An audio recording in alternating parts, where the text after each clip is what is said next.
right, the president is expected to arrive in Long Island, New York, Bethpage, Long Island, to be more exact, to talk about MS-13 and worries he has about holes in our system that allow very dangerous gangs like this into the country. Doesn't my next guest know it? House Judiciary Committee Chairman Bob Goodlatte, he's already pushing a bill right now to crack down on stuff like that, way ahead of a lot of folks on the dangers of this lethal group, among others, trying to sneak in here. Chairman, very good to have you. Thank you. Neil, it's great to be with you and your viewers. So what are you trying to do here? The president is obviously addressing, the most dangerous of dangerous elements, and that sums up MS-13. But for a lot of people who aren't familiar, sir, do you mind bringing us up to speed on these gangs? Sure. Well, if you're a gang member right now and you commit a crime, you can be deported, and the Trump administration takes that very seriously, and they're doing that.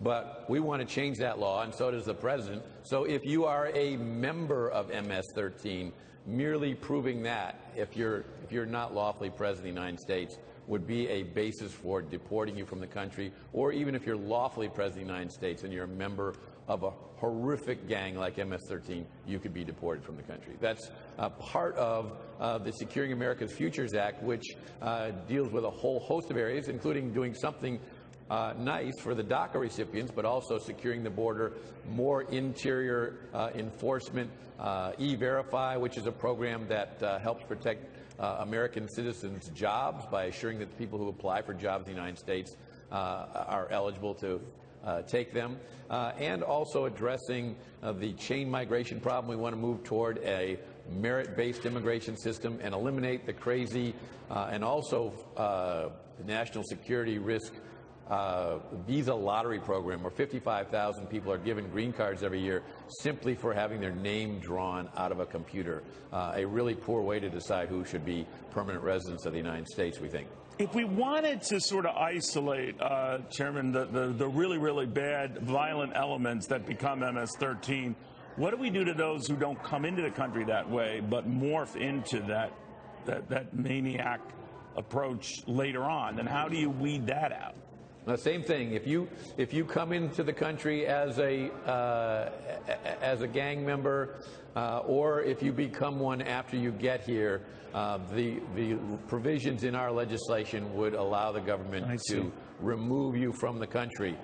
If they detected it when you came in, that's one way, but most of the time they find this out by virtue of investigations into gangs that are terrorizing thousands of communities all across our country. The president is obviously highlighting this. A lot of people, a lot of his critics have said that it's morphed into an anti-immigrant stance, let alone anti-illegal immigrant stance. So obviously, I'm not surprised when I see this sort of reaction. But he was clearly and is clearly talking about the most dangerous of elements that are getting into this country too routinely. But what worries me, Chairman, I know you've looked into this, is that these groups, very violent groups that do the worst of things, are increasing and multiplying all over the country, particularly to where the president's going today.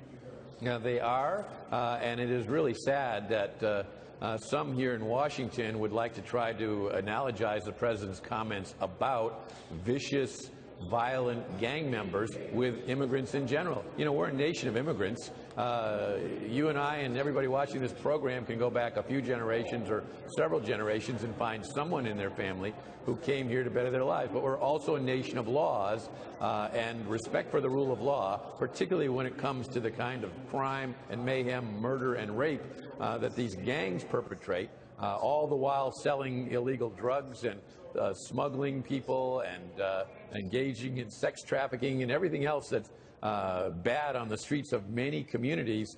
They need to be dealt with severely. The president gets it, and I think most American people get it as well.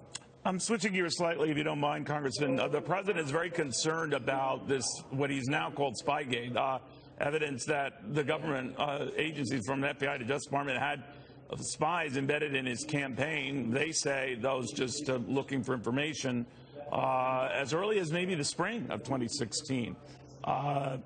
Some have suggested a counsel to look into that, a prosecutor to separately look into that. Others have suggested the Inspector General, given his load, just add to that and explore that. Where do you stand?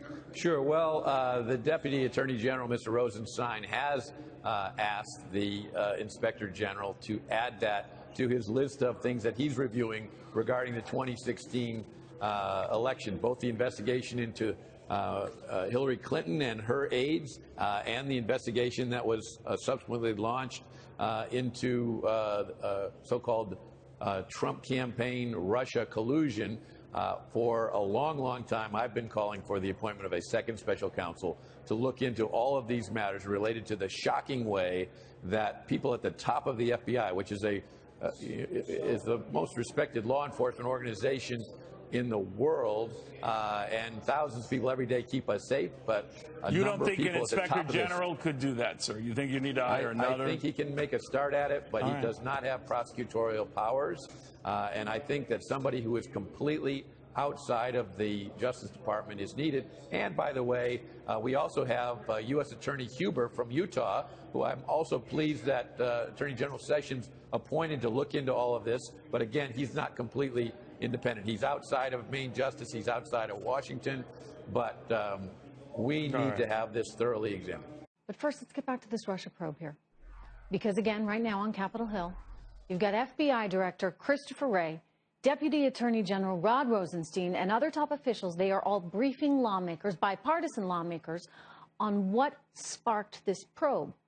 Was there an FBI informant in the Trump campaign? What about that Russian dossier? Why did nobody care who funded it? Did our Justice Department know who funded it? Well, if you listen to James Comey, when he did an interview with our own Bret Baier, he apparently didn't care. Because you know why? He didn't care about doing his job. He didn't do his job. This is basic. This is 101. I mean, FBI 101, right? You need to know the source of the information you're getting. You need to know who is financially behind the information you are getting. And yet, Mr. Comey didn't seem to care. Listen to what he said about that fake Russian dossier. Did you tell President Obama that the dossier was who it was funded by? No, not to my recollection. Did you want to know who it was funded by? I wanted to know what I knew, which is it was funded by people politically opposed to Donald Trump. Okay. Which particular opponents wasn't that important to me. Well, not important to you? And not important enough to tell the president who had funded it? I mean, once again, kind of basic. I think about myself as a journalist. I hear things all the time. I have to double check, triple check, quadruple check, whatever it takes. Check the sources. Know where that source is coming from. Know what is possibly motivating that source. So in the FBI's case, they apparently didn't care. They did not care that this was a quote-unquote dossier funded by the opposition, people who wanted to take down Donald Trump. Don't you think that information could have been kind of useful, Mr. Comey, when you were briefing the president?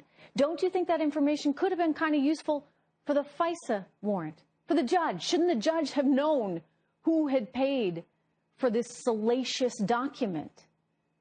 There are a lot of questions, including whether or not the FBI actually had an informant in the campaign, and why they might have done that, and who the heck would have okayed it. Lots of questions right now. The president wants answers, and America deserves answers. That's why he's asking for a second special counsel, and we ought to get one. We ought to get one. We are owed one, because we need to be able to put this to rest.